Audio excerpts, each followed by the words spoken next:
Motosiklet daha önce custom işlemi gördüğü için bu işlemler birazcık riskli olabiliyor. Bir Word dosyası hazırladım, Aynen. Ertan'a yolladı hatta. Ve biraz dersimize çalıştık diyelim. Depom küçük gözüksün, estetik gözüksün ama olabildiğince uzun yol gideyim gibi bir talep vardı. Aslında biraz ayrıntı da verebilirsin. Neden Japon'la Amerikan arasındaki fark ne?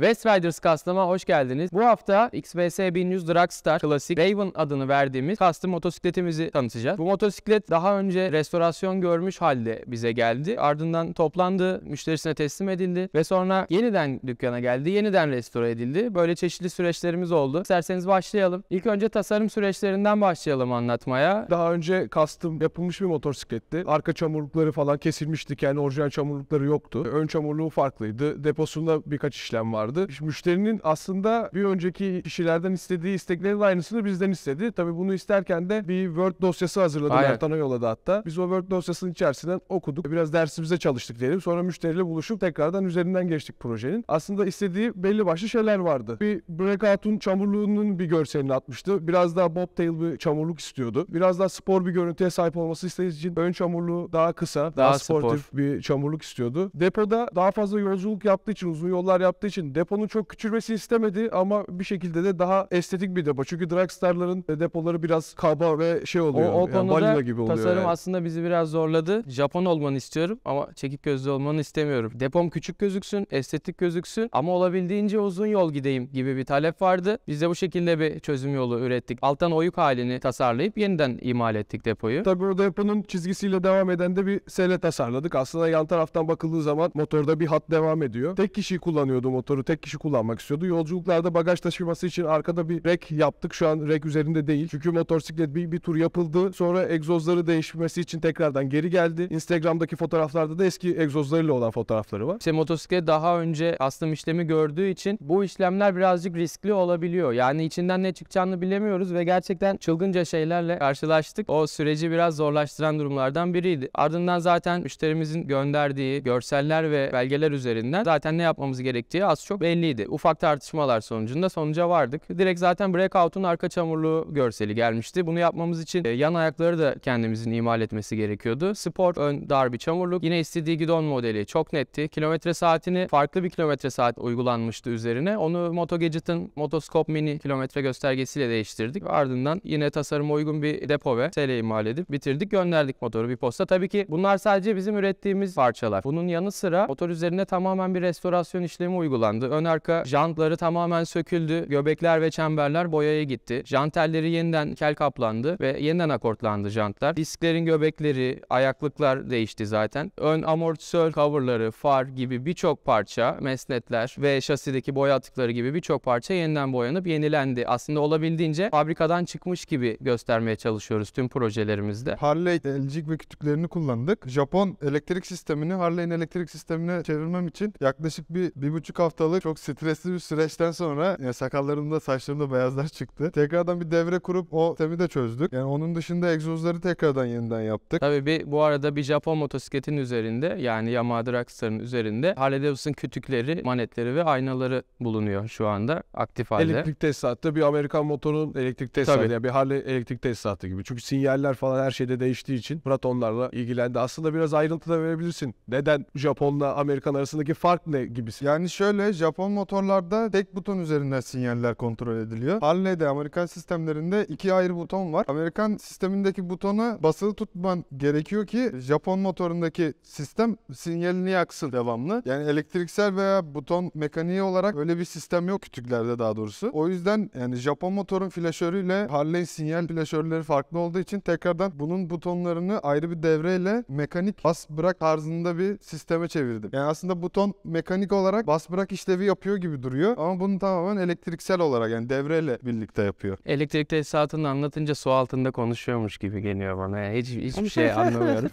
Yok ama bunu biraz izledik ya. 1,5 hafta sürdüğü için. Bunda proje konusunda yaşadığımız ilginç durumlardan bir tanesi de arka çamurluğu söktüğümüzde beşiğe dayalı bir takoz vardı. Yani beşiğe bir takoz kaynatmışlar. Takoz şasiye dokunuyor ve arka amortisör böylelikle işlevini kaybediyor. Arka amortisör çalışmadığı için de bir nevi hardtail yapılmaya çalışılmış. Ona sıfır bir çamurluk geçilebiliyordu. Biz tabii müşterimizin talebi doğrultusunda uzun yola konforlu bir sürüş yapabilecek şekilde bir tasarım yapmaya çalıştığımız için amortisörü aktif hale getirmemiz gerekiyordu ve swing arm'ı çıkartıp takozu kestik. Ardından arka amortisörün patlak olduğunu fark ettik ve arka amortisörünü değiştirdik. İngiltere'den bir sipariş geçmiştik onu da. O bizim için ilginç bir süreçti. İlginç olan kısmı takozla karşılaşmamız Kesinlikle. zaten. Yani Kesinlikle. Ya o da bir çözüm. yani Öyle bir çözüm takozla şasi üretilmiş. arasında yaklaşık böyle 1-2 santim boşluk var. Takoz yani öyle de yumuşak da değil, sert. Orada esniyor. Belki de o patlattı, bilemiyoruz. Boyaya geçebiliriz istiyorsan. Aynen. Bu konuda aslında şöyle, bu motoru ilk boyayacağımız zaman normal sadece yani müşterinin isteği metalik siyahtı. Biz bu kadar parça üretip bu kadar üzerinde çalıştığımız bir motorun sadece metalik siyah olmasını çok fazla istemedik. Çünkü motor kendini göstermeyeceğini düşündük tasarımsal olarak da. Biraz müşterimizi de tanıdığımız için daha sakin renkler diyeyim. Normalde biz simli, varaklı böyle güneş ışığında çok daha parlak işleri çok daha seviyoruz ama biraz daha sakin kalmamız lazımdı. Bu desene aslında bunu sen boyadın. Bu senin de tarzın bir noktada yani. Yani şöyle, ben tamamen kullanıcının ona hitap edeceğini, bu tasarımın onun hoşuna gideceğini düşünerek adamla kurduğum iletişimden yani olabildiğince onu tanımaya çalışıp hoşuna gidebilecek bir tasarım sunduk ve beğendi. Onun Yani üzerine böyle bir aslında tasarım şöyle, seçildi. bunun tasarımı ortaya çıkarken Mertan'la bir gece burada oturup beyin fırtınası yaptığımızda şunu fark ettik. Motorda genellikle siyah kullanıyoruz ve bu siyahın tamamen siyah olduğu zaman da daha demin de konuştuğumuz gibi yangından çıkmış gibi olmasından korktuğumuz için bir kontrast ayarlamamız gerekiyor. O da mesela mat siyah, parlak siyah uyumu gibi diğer fırın boya parçalarının hepsini de uyguladık. O zaman neden boyada da işte parlak ve mat vernik gitmiyoruz gibi konuşup desenlerin çoğunu mat, geri kalan metalik siyah istenilen yerleri parlak metalik siyah olarak bıraktık. Aslında tasarımda biraz da motorun genel gidişatından ortaya çıktı yani.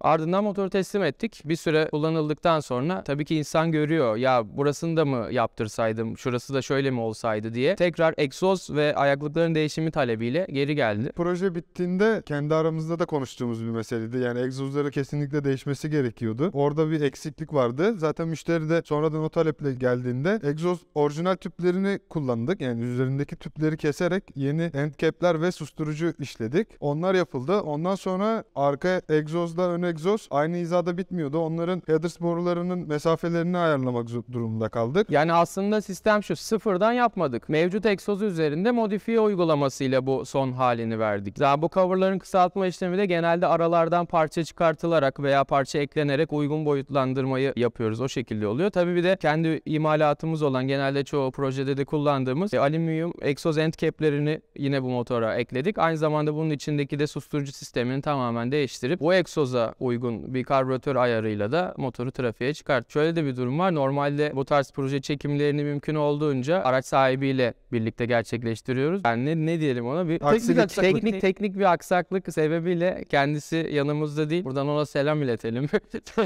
Yani konuyu nereye bağlayacağımı bilemedim ama. Aslında şöyle, elektrik tesisatı ya da kütükler diyebiliriz. Kaportaya yani. baktığın zaman da işte bir Amerikan chopper kafası, işte breakout çamurluğu. Abi zaten bu işin kültürünü... Biraz iddialı olacak da benim de aklımdan Bu işin aynı şey kültürünü geçiyor. yaratan marka Harley olduğu için ister istemez zaten Harley kendi ürettiği motorlarda biraz daha custom'a uygun şekilde ürettiği için insanlar da bir çamurluk bir şey gördüğü zaman internetten, şu an zaten sosyal medyadan dünyadaki bütün yapılan hani hem custom işleri hem de normal fabrikasyon işleri insanlar çok rahatlıkla ulaşabiliyor, görebiliyor ve beğenebiliyor. Bunun sonucunda da ister istemez örnekler Harley'den geliyor genellikle. Ya da Harley'lere yapılmış işlerden örnekler geliyor. Yani bunların Japon motorların custom'larını, yani en azından cruiser tipi custom'ları yapan çok fazla. Yani aslında bu kültürü oluşturan, altyapısını oluşturan ve kültüre yön veren de cruiser motosikletler için konuşuyorum. Harley Davidson markası. Tabii. Zaten marka da yıllar içerisinde kullanıcıların yaptıkları değişiklikleri değerlendirerek yeni modellerini üretiyor. Ya hala bu 2023'te bile ürettiği birkaç şeyde hala... ST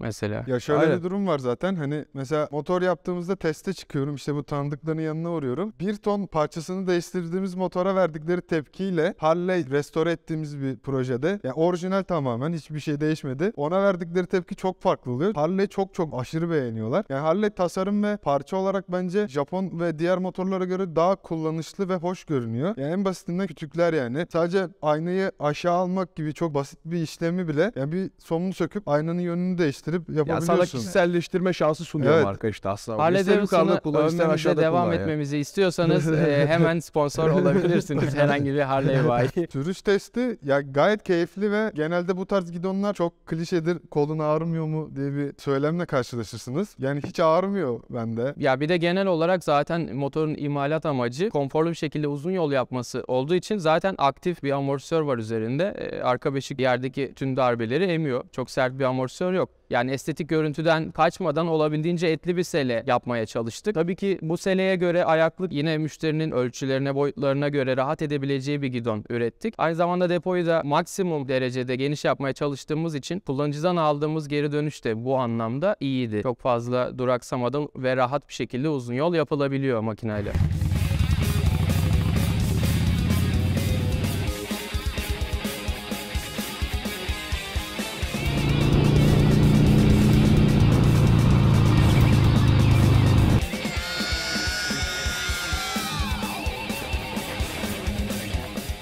Videonun devamını izlemek istiyorsanız bu videoyu beğenmeyi, takip etmeyi, bize abone olmayı unutmayın. Gerçekten dilenci değiliz yani. Severek yapıyoruz bu işi.